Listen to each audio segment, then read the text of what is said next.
Hello student, आज के इस वीडियो में क्लास 10 भारती भवन चैप्टर नंबर फर्स्ट जिसका नाम है जैव प्रक्रम। तो हम लोग इस चैप्टर के अभ्यास के दीर्घ उत्तरीय प्रश्नों का उत्तर आज के इस वीडियो में करेंगे। अभी से पहले अति लघुतरीय और लघुतरीय हमने करा दिया है, जो आपको इस वीडियो के डिस्क्रिप्शन में लिंक दिया हुआ रहेगा, जहां से जाकर के आप देख सकते हैं। तो चलिए आज की इस वीडियो को स्टार्ट करते हैं। इस चैप्टर में जितने क्वेश्चन है उनको उत्तर देखते हैं।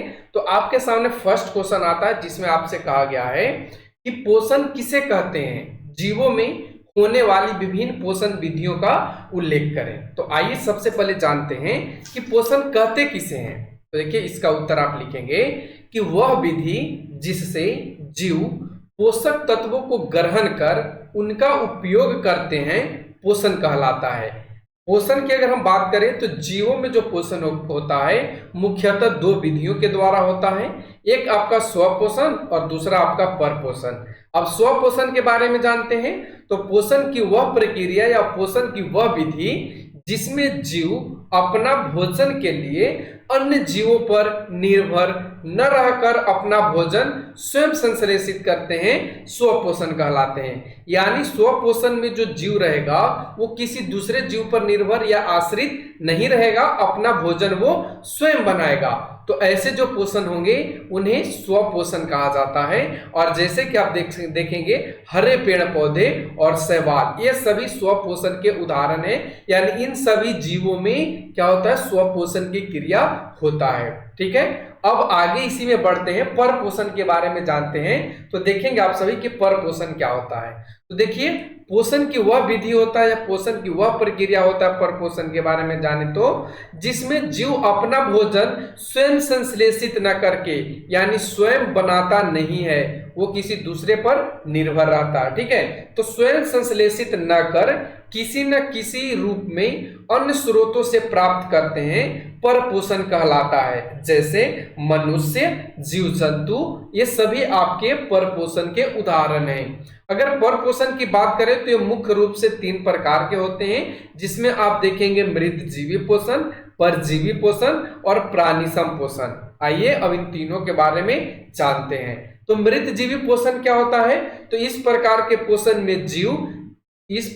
पोषण में जो जीव होता है वो क्या करता है, मृत यानी मरे हुए जंतुओं और पौधों के शरीर से अपना भोजन अपनी शरीर की सतह से घुलित कार्बनिक पदार्थ के रूप में अवशोषित करते हैं। ये मृत जीवी कहलाते हैं या मृत जीवी के पोषण होते हैं।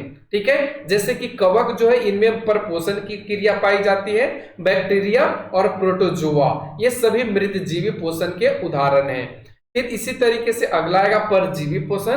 परजीवी पोषण क्या होता है, इसमें जो जीव होता है दूसरे जीव पर रह करके अपना भोजन क्या करता है, ग्रहण करता है। तो इसका लिखेंगे कि इस प्रकार के पोषण में जीव दूसरे प्राणी के संपर्क में अस्थायी या अस्थायी रूप से रहकर अपना भोजन प्राप्त करते हैं, ये आपका परजीवी पोषण कहलाएंगे। जैसे कि अमरबेल, गोल कृमि, टेपवर्म, ये सभी क्या है, परजीवी के ही उदाहरण है। जो आपके सर में जू हो जाता है वो भी आपका परपोषण के ही उदाहरण है। अगला हम बात करें प्राणी संपोषण। तो प्राणी संपोषण क्या होता है, तो इसका लिखेंगे प्राणी संपोषण के बारे में, वैसा पोषण जिसमें प्राणी अपना भोजन ठोस या तरल रूप में जंतुओं के भोजन ग्रहण करने की विधि द्वारा ग्रहण करते हैं, वो प्राणी संपोषण कहलाते हैं। और इसका एग्जाम्पल आप अमीबा को देखेंगे, मेढक को देखेंगे और हम मनुष्य में ये प्राणी संपोषण पाए जाते हैं। ठीक है, तो ये आप पोषण के बारे में और पोषण के विभिन्न जो चरण हैं उसके बारे में आप इस तरीके से लिखेंगे।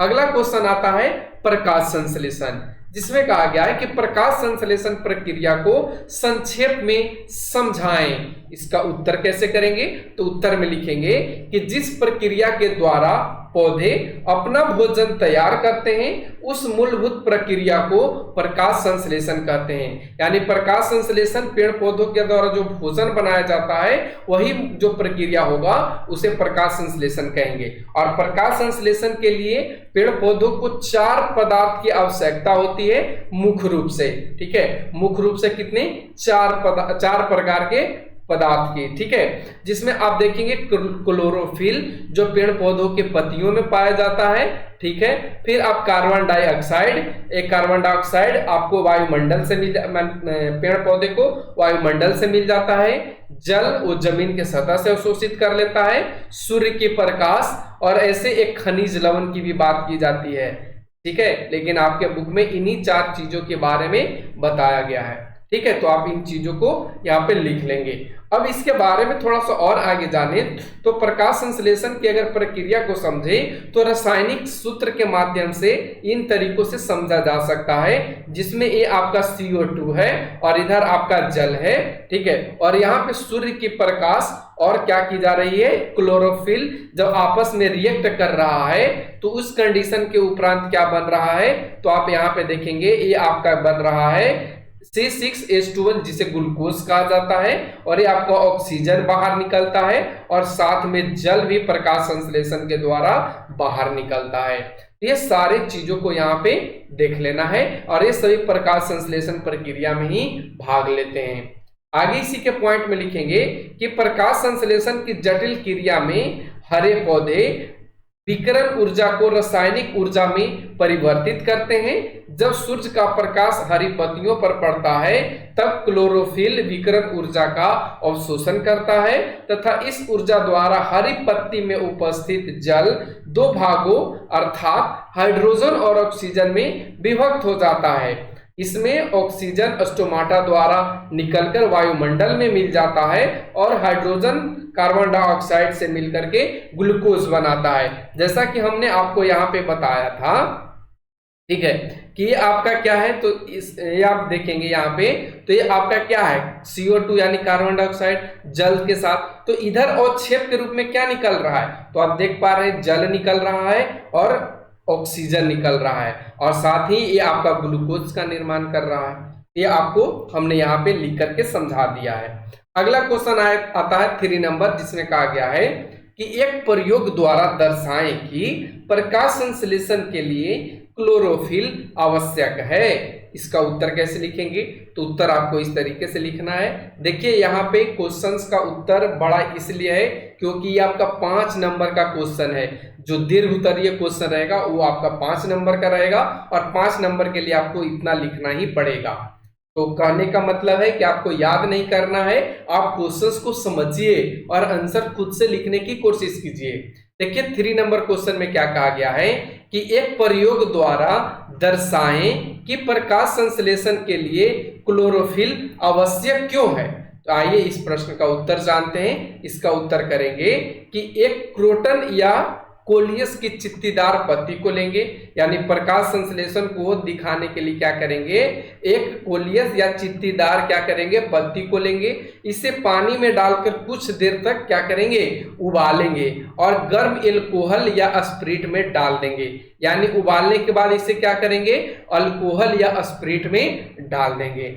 अब इस एल्कोहल वाले बीकर को वाटर बाथ में रखकर उबालेंगे, यानी फिर से इसको क्या करेंगे, एल्कोहल वाले जो बीकर है उसको वाटर बाथ में रख करके उबालेंगे। थोड़ी देर बाद देखेंगे कि स्प्रिट हरे रंग का हो जाता है। कौन से कलर का हो जाएगा, स्प्रिट हरे रंग का हो जाता है, क्योंकि पत्ती में जो मौजूद हरा वर्णक क्लोरोफिल है वो पत्ती से निकल करके कहाँ मिल जाता है, वो एल्कोहल में घुल जाता है। और विलयन ठंडा होने के बाद इसे क्या करेंगे, पेट्री डिश में रखकर उस पर आयोडीन की कुछ बूंदे को डालेंगे। जैसे ही उस पर कुछ बूंद को डालेंगे तो पत्ती का जो हरा चित्ती वाला भाग था वो गाढ़ा नीला रंग हो जाएगा, परंतु पत्ती का जो सफेद भाग था वो नीला नहीं होता है, यानी वो ज्यों का त्यों ही रह जाता है। इसका अर्थ यह हुआ कि सफेद भाग पर आयोडीन का कोई असर नहीं हुआ। ऐसा इसलिए हुआ कि हरी चित्तियों वाले भाग में क्लोरोफिल मौजूद था और उस हिस्से में प्रकाश संश्लेषण की प्रक्रिया हुई, परंतु सफेद चित्ती वाले भाग में क्या हुआ, क्लोरोफिल अनुपस्थित था, इसलिए उस भाग में प्रकाश संश्लेषण की प्रक्रिया नहीं हुई। इससे यह साबित होता है कि बिना क्लोरोफिल के प्रकाश संश्लेषण की प्रक्रिया संपन्न नहीं हो सकता है। तो आपने यहाँ पे देखा कि प्रकाश संश्लेषण में क्लोरोफिल की क्या आवश्यकता है, क्या भूमिका है, ये आपको यहाँ पे इस तरीके से लिखना था। अगला क्वेश्चन आता है कि प्रकाश संश्लेषण के लिए CO2 जिसे कार्बन डाइऑक्साइड कहा जाता है आवश्यक है। इसे साबित करने के लिए एक प्रयोग का वर्णन करें। तो देखिए वर्णन करने वाले प्रश्न का आंसर थोड़ा सा बड़ा होगा, जिसमें देखिए कहा गया है कि प्रकाश संश्लेषण के लिए CO2 आवश्यक है। इसे साबित करने के लिए एक लंबी गमले वाले लगा एक, यहाँ पे थोड़ा सा मिस्टेक है। इसे साबित करने के लिए एक गमले में, लंबी को यहाँ पे थोड़ा सा आप मिटा देंगे, ठीक है, लंबी को आप यहाँ पे हटा दें, ठीक है। एक गमले में लगा एक लंबी पत्ती वाले पौधे को लेंगे। किसको लेंगे? पौधे को लेंगे। इसे 2-3 दिन तक अंधेरे कमरे में रखेंगे। किसे? तो इस गमले में जो लगे पत्ती वाला पौधा है, इसको अंधेरा कमरा में रखेंगे, जिससे प्रकाश संश्लेषण की जो प्रक्रिया है वो नहीं होगा, स्टार्च नहीं बनेगा। अब चौड़े मुंह वाला एक बोतल लेंगे और थोड़ा सा कास्टिक पोटाश का सांद्र घोल लेंगे। बोतल के ढक्कन को बीचों बीच काटकर पत्ती का आधा भाग अंदर और आधा भाग बोतल के बाहर रखेंगे। फिर इसे कुछ घंटों के लिए सूर्य की रोशनी में छोड़ देंगे। करीबन 4 घंटे के बाद पत्ती को तोड़कर एल्कोहल में थोड़ी देर तक उबालेंगे। जब पत्ती रंगहीन हो जाए तब इसे पानी से धोकर आयोडीन के घोल में डुबा देंगे। अब हम पाते हैं कि वह भाग जो बोतल के बाहर था गाढ़े नीले रंग का हो जाता है और जो भाग बोतल के अंदर था वह हल्का पीले रंग का हो जाता है। कौन से कलर का हो जाता है? पीले कलर का हो जाता है। पोटाश का घोल कार्बन डाइऑक्साइड को सोख लेता है, जिससे पत्ती के भीतर का जो भाग है, यहाँ पे भाम लिखा गया है, पत्ती के भीतर का भाग में स्टार्च नहीं बन पाता है। इस प्रकार यह साबित होता है कि प्रकाश संश्लेषण के लिए कार्बन डाइऑक्साइड क्या है? अति आवश्यक है। तो आपने यहाँ पे कार्बन डाइऑक्साइड की आवश्यकता के बारे में देखा कि किस तरीके से एक हरे पत्ती को कार्बन डाइऑक्साइड की आवश्यकता होती है, ठीक है। तो उम्मीद करते क्वेश्चन नंबर ये आपका समझ में आ गया होगा 4। अब हम आते 5 पे। इसमें कहा गया है कि अमीबा का भोजन क्या है? अमीबा में पोषण का वर्णन करें। तो आइए इसका उत्तर करेंगे कि अमीबा का भोजन शैवाल के छोटे छोटे टुकड़े, बैक्टीरिया, डायटम, अन्य छोटे एक कोशीय जीव एवं मृत कार्बनिक पदार्थ के छोटे छोटे टुकड़े हैं। ये सभी को अमीबा क्या करता है? अपना भोजन के रूप में ग्रहण करता है। अमीबा में पोषण अंतर्ग्रहण, पाचन तथा बहिष्करण प्रक्रियाओं द्वारा पूर्ण होता है। यानी कहने का मतलब है कि अमीबा में जो पोषण की क्रिया होती है वो अंतर्ग्रहण के द्वारा होता है, पाचन के द्वारा होता है और बहिष्करण जो प्रक्रिया है इसके द्वारा पूर्ण होता है। अमीबा भोजन का अंतर्ग्रहण शरीर के किसी भी सतह से कर लेता है, यानी अमीबा शरीर के सतह से भोजन का अंतर्ग्रहण करता है। अब यहाँ पे इसके बारे में और आगे बढ़ें, देखिए इसी में लिखा गया है कि भोजन जब अमीबा के बिल्कुल समीप होता है, यानी आगे पूछा था कि अमीबा में पोषण का वर्णन करें, तो हम यहाँ पे बता रहे हैं कि जब भोजन अमीबा के बिल्कुल नजदीक होता है, समीप होता है, तब अमीबा क्या करता है? भोजन के चारों ओर अपने कुटपादों का निर्माण करता है और कुटपाद इस तरीके का बना होता है, और अगर ये अमीबा है तो इसमें इस तरह का बना होता है और ये क्या करता है? भोजन को चारों तरफ से घेर लेता है। कुटपाद तेजी से बढ़ते हैं और भोजन को पूरी तरह से घेर लेते हैं। जैसा कि अभी हमने आपको समझाया, धीरे धीरे कुटपादों के सिरे तथा फिर पार्श्व आपस में जुड़ जाते हैं और फिर इनके जो कुटपाद अगर इस तरीके से खुले हैं तो ये आपस में जुड़ जाएंगे और भोजन इसके अंदर चला जाएगा, ठीक है। और इस तरह एक भोजन रसधानी का निर्माण होता है, जिससे भोजन के साथ जल भी होता है। भोजन का पाचन भोजन रसधानी में ही एंजाइमों द्वारा होता है, पचा भोजन भोजन राजधानी से निकलकर कोशिका द्रव में पहुंच जाता है, वहां फिर से समूचे शरीर में वितरित हो जाता है। अमीबा में अपचे भोजन को शरीर से बाहर निकालने के लिए निश्चित स्थान नहीं होता, यानी अमीबा में जो उसके अपचा भोजन है उसको बाहर निकालने के लिए कोई खास जगह नहीं होता है, कोई खास निकल द्वार नहीं होता है। शरीर के किसी भाग में एक अस्थायी छिद्र का निर्माण होता है, और शरीर के किसी भी भाग में क्या हो जाता है, अस्थायी छिद्र का निर्माण होता है, जिससे अपचा जो भोजन है वो शरीर के बाहर निकल जाता है। तो आपने यहाँ पे अमीबा में पोषण को अच्छे से देखा। अब बढ़ते आगे क्वेश्चन नंबर 6 पे, जिसमें कहा गया है कि मनुष्य के आहार नाल की रचना का वर्णन करें, यानी मनुष्य में जो आहार नाल है इसके बारे में आपको बताना है। तो चलिए इसका उत्तर करते हैं। उत्तर में आपको लिखना है कि मनुष्य का आहार नाल एक कुंडलित रचना है जिसकी लंबाई करीब 8 से 10 मीटर तक होती है। यह मुख्य गुहा से शुरू होकर मल द्वार तक फैली होती है। आहार नाल विभिन्न संरचनाओं के द्वारा पूर्ण होती है। क्या होती है?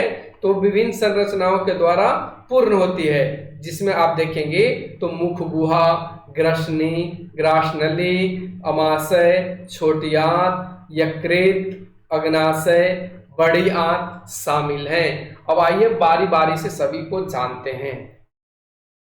तो देखिए सबसे पहला जो हम लोगों का पॉइंट आता है वो आपका मुख गुहा आता है। तो देखिए यह आहार नाल का वह पहला भाग होता है जिसमें भोजन को छोटे छोटे भागों में तोड़कर लार की सहायता से निगल द्वार के द्वारा ग्रास नली में पहुंचाई जाती है या पहुंचती है।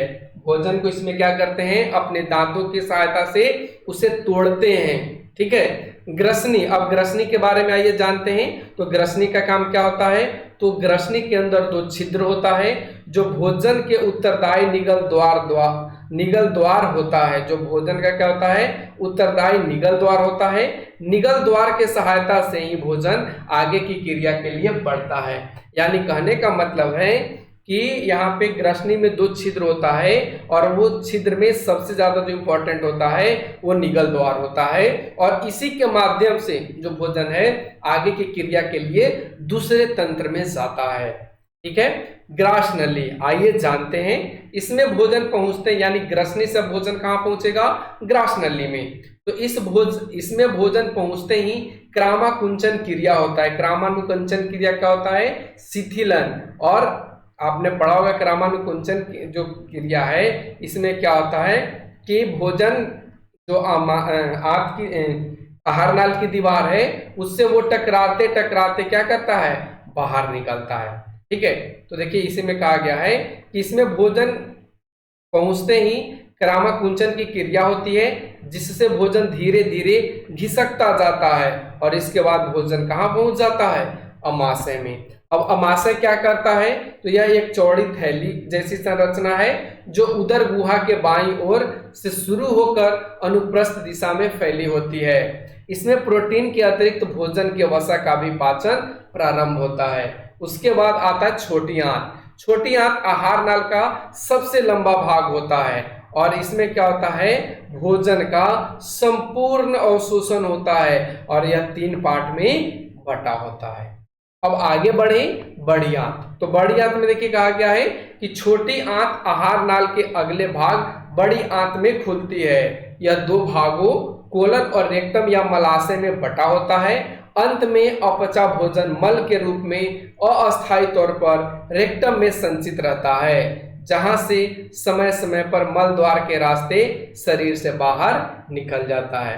यानी बड़ी आंत का काम क्या है, तो जो भी अपचा भोजन है उसको वो स्टोर करता है। कहाँ पे, तो वो स्टोर करता है आपके रेक्टम में। कहाँ पे, रेक्टम में। और रेक्टम से क्या होता है, धीरे धीरे शरीर से बाहर निकलना शुरू हो जाता है। तो ये आपका रहा क्वेश्चन नंबर 6। अब हम बढ़ते क्वेश्चन नंबर 7 की तरफ, जिसमें कहा गया है कि मनुष्य के आहार नाल में पाचन की क्रिया का वर्णन कीजिए। तो आइए इसका उत्तर जानते हैं। उत्तर में आपको लिखना है कि मनुष्य में पाचन की क्रिया आहार नाल के मुख गुहा से प्रारंभ होती है। मुख गुहा कहने का मतलब मुंह से प्रारंभ होती है। ठीक है। और छोटी आंत में पूर्ण हो जाती है, और छोटी आंत जो है जिसे क्षुद्रांत भी कहा जाता है उसमें जाकर के वो समाप्त हो जाता है।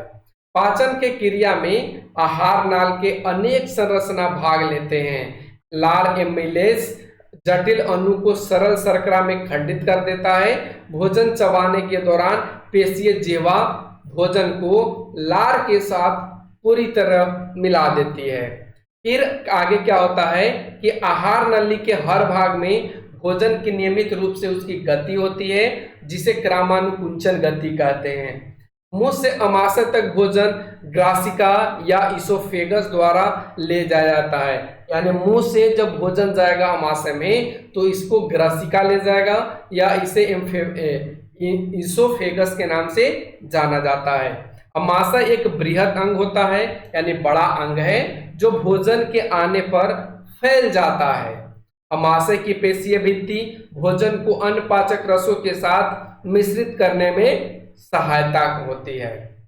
ये पाचन कार्य अमाशय की भित्ति में उपस्थित जठर ग्रंथियों के द्वारा होते हैं। ये हाइड्रोक्लोरिक अम्ल एक प्रोटीन पाचक एंजाइम पेप्सिन तथा श्लेष्मा का स्रवण करते हैं। हाइड्रोक्लोरिक अम्ल एक अम्लीय माध्यम तैयार करता है जो पेप्सिन एंजाइम की क्रिया में सहायक होता है। अमाशय से भोजन अब कहाँ पे पहुंचेगा, तो अमाशय से भोजन आपका क्षुद्रांत पहुंचेगा, जिसे आप छोटी आंत कहते हैं। यह अश्वरोधिनी पेशी द्वारा नियंत्रित होता है। क्षुद्रांत आहार नाल का सबसे लंबा भाग है। अत्यधिक कुंडलित होने के कारण यह संहत स्थान में क्या है, अवस्थित है। इधर वाला आपको नहीं लिखना है सब।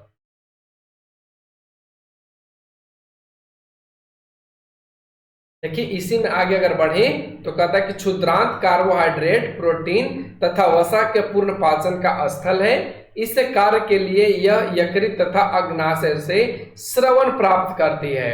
अमाशय से आने वाला भोजन अम्लीय और अग्नाशिक एंजाइमों की क्रिया के लिए उसे क्षारीय बनाया जाता है।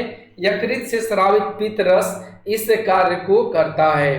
यह कार्य वसा पर क्रिया करने के अतिरिक्त ये क्षुद्रांत में क्रिया करने के अतिरिक्त है। ठीक है, इसके बाद ये आपको नहीं लिखना है। पाचित भोजन को आंत की भित्ति अवशोषित कर लेती है और बिना जो पचा भोजन होता है वो विद्रांत यानी बड़ी आंत में भेज दिया जाता है, जहां दीर्घरोम इस पदार्थ में जल का अवशोषण कर लेता है और अन्य पदार्थ को गुदा द्वारा शरीर के बाहर निकाल दिया जाता है। तो आपने यहाँ पे देखा कि किस तरीके से पाचन की क्रिया पूर्ण होती है। और आज का आखिरी क्वेश्चन है जिसमें कहा गया है कि मनुष्य के आहार नाल का एक स्वच्छ नामांकित चित्र बनाइए, यानी नाम के साथ चित्र बनाइए और वर्णन की आवश्यकता इसमें नहीं है। तो ये स्टूडेंट खुद से कीजिए, क्योंकि फिगर बनाने वाले प्रश्न आपको खुद से करने होंगे। इसमें हम आपको यहाँ पे हिंट्स देने के लिए ये आपका आहार नाल लिया है, जिसमें आप देखेंगे जिह्वा, मुख, ग्रासिका, ये आपका अमाशय हो गया जिसे पेट के नाम से जानते हैं, ये आपका क्षुद्रांत हो गया। फिर उसके बाद बृहद्रांत यानी ये वाला जो आपको दिख रहा है बहुत सारा, इसे हम लोग बड़ी आंत बोलते हैं। ठीक है, तो जो हम लोगों के लिए इंपॉर्टेंट है वो आपको यहाँ पे उतार लेना है। तो कैसा लगा आज का वीडियो कमेंट सेक्शन के माध्यम से जरूर बताइए। Thanks for watching, take care, bye bye.